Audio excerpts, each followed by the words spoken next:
Nagpagyawang-gewang ang pampasaherong van na yan at inararo ang 3 pedestrian sa gilid ng highway sa Lima, Peru. Tumagilid ito sa riles ng tren. Isinugod sa ospital ang 2 babae at isang menor de edad na sugatan. Ayon sa local media, tumakas ang driver at konduktor ng van. Hindi pa malinaw ang sanhi ng aksidente. Dahil sa matinding turbulence, isang pasahero ang tumilapon at na-shoot sa luggage compartment ng eroplano. Makikita ang tinutulungan pababa ng compartment ang lalaking yan. Ayon sa mga pasahero ng Air Europa, tila tumagilid ang eroplano saka bumulusok. Kita ang pinsala sa ilang bahagi ng eroplano. 40 pasahero ang sugatan. 4 sa kanila idinala sa ICU. Ayon sa mga otoridad, galing Madrid at papunta sanang Uruguay ang flight. Pero nag-emergency landing sa Brazil dahil sa matinding turbulence. Ayon sa Air Europa, nalulungkot sila sa nangyari at umaasa sila sa mabilis na paggaling ng mga apektadong pasahero.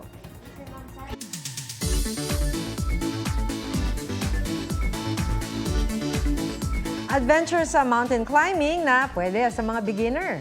Swak dyan ang nagpatong rock formation na malapit sa Metro Manila.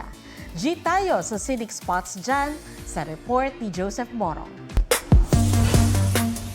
We are on top of a mountain. Sa tuktok ng nagpatong rock formation sa Tanay Rizal, tila on top of the world ang feeling.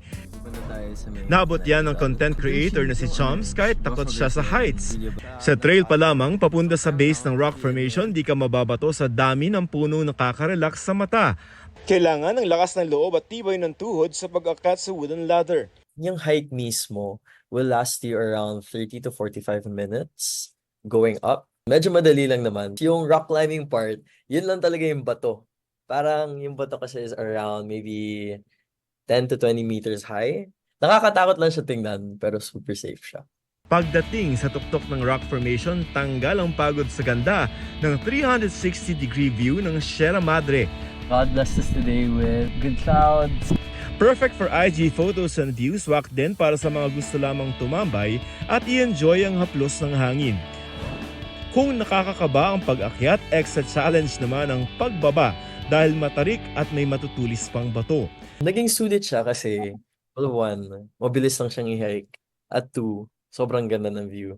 Nakakatakot mang tingnan, kayang-kaya raw ito ng beginners lalo't sasamahan ka raw ng mabait na tour guide.